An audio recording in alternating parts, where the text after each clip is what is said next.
اور دنیا کے جتنے بڑے بڑے کامیاب لوگ ہمیں نظر آتے ہیں، آپ دیکھیں گے کہ ان کا پیشن اور پروفیشن ایک ہوگا۔ تو انسان کو چاہیے کہ اپنے اس پیشن کو دریافت کرے اور کوشش تو یہی کرے کہ پروفیشن بھی وہی بنا لے، لیکن اگر کسی وجہ سے یہ ممکن نہ بھی ہو تب بھی کم از کم اپنے پیشن کو دریافت ضرور کرے، اپنی یونیک صلاحیت کو دریافت کرے اور اس کے نتیجے میں دیکھے اس کو پالش کرے، اس کو بہتر بنائے، اس کو امپروو کرے اور اس کے ذریعے سے سوسائٹی کے اندر اپنا حصہ ڈالنے کی کوشش کرے۔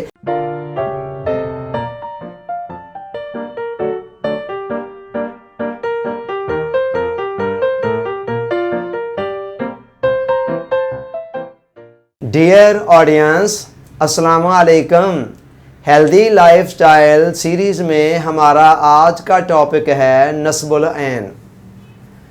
صحت کے انتہائی بنیادی لوازمات جن کے اندر خوراک شامل ہے، پھر اس میں نیند شامل ہے، اس میں ورزش وغیرہ شامل ہے، ان چیزوں کے بعد بیان کے بعد دو چیزیں اور ہیں جو انسان کو صحت مند رکھنے میں بڑا اہم کردار ادا کرتی ہیں۔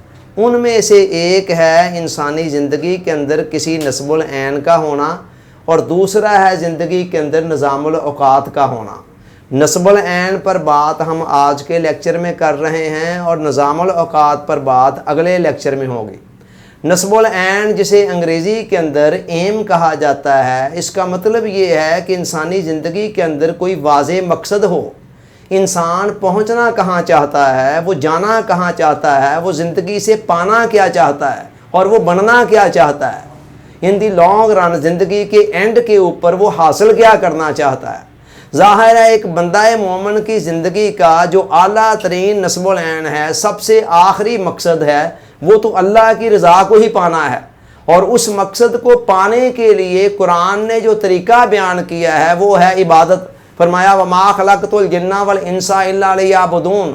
اللہ تعالیٰ فرما رہے ہیں کہ اے انسانوں، اے جنوں، میں نے تمہیں صرف اپنی عبادت کے لیے پیدا کیا ہے۔ عبادت کا مفہوم بڑا کمپریہنسو ہے، بڑا وسیع ہے۔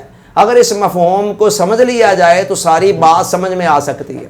حضرت واصف علی واصف رحمۃ اللہ علیہ سے پوچھا گیا کہ عبادت کی جامع تعریف کیا ہے، کمپریہنسو ڈیفینیشن کیا ہے؟ انہوں نے کہا عبادت کے اندر تین چیزیں شامل ہیں۔ نمبر ایک، اللہ تعالیٰ نے جو ڈائریکٹ عبادات ہمارے اوپر فرض کی ہیں، نماز، روزہ، حج، زکوٰۃ وغیرہ، ان کو ادا کرنا۔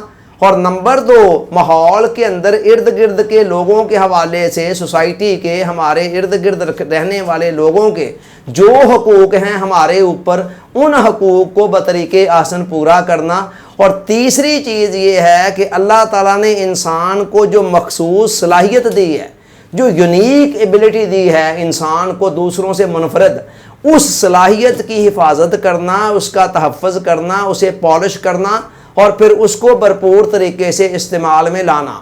تو یہ تین چیزیں ہیں جو عبادت کے اندر آتی ہیں۔ ہم جب نصب العین کی بات کر رہے ہیں تو اس سے مراد یہ جو تیسرا نقطہ واصف صاحب بیان کر رہے ہیں، جس کے متعلق وہ دوسری جگہ کہہ رہے ہیں کہ کسی آدمی کے لیے زندگی میں بااعتماد ہونے کے لیے یہ جان لینا کافی ہے کہ اس طرح کا انسان نہ پہلے کبھی آیا ہے نہ بعد میں کبھی آئے گا۔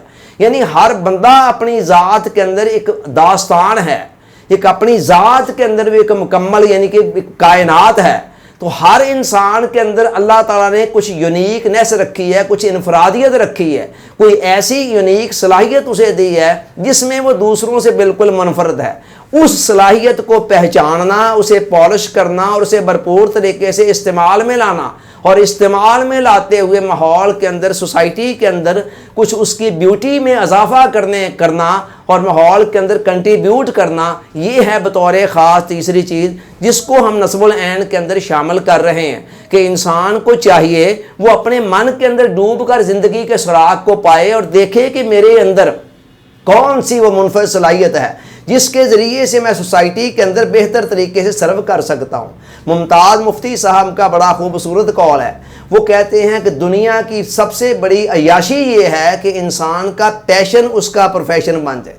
پیشن سے مراد یہی انسان کی مخصوص صلاحیت ہے کہ جو اللہ تعالیٰ نے دی ہے، اسی کو اگر وہ پروفیشن بھی بنا لیتا ہے تو پھر اس کے لیے یہ بہت بڑی عیاشی بن جاتی ہے کہ اس کو پھر ایک دن بھی کام نہیں کرنا پڑتا، وہ اپنے پروفیشن میں جو کام کر رہا ہوتا ہے وہ اس کے پیشن کے عین مطابق ہوتا ہے۔ اور دنیا کے جتنے بڑے بڑے کامیاب لوگ ہمیں نظر آتے ہیں، آپ دیکھیں گے کہ ان کا پیشن اور پروفیشن ایک ہوگا۔ تو انسان کو چاہیے کہ اپنے اس پیشن کو دریافت کرے اور کوشش تو یہی کرے کہ پروفیشن بھی وہی بنا لے، لیکن اگر کسی وجہ سے یہ ممکن نہ بھی ہو تب بھی کم از کم اپنے پیشن کو دریافت ضرور کرے، اپنی یونیک صلاحیت کو دریافت کرے اور اس کے نتیجے میں دیکھے اس کو پالش کرے، اس کو بہتر بنائے، اس کو امپروو کرے اور اس کے ذریعے سے سوسائٹی کے اندر اپنا حصہ ڈالنے کی کوشش کرے، ماحول کی خوبصورتی میں ارد گرد کے لوگوں کی خدمت کے اندر اس صلاحیت کو بہترین طریقے سے استعمال کرنے کی کوشش کرے۔ یہ ہے نصب العین کا سمپل سا تعارف۔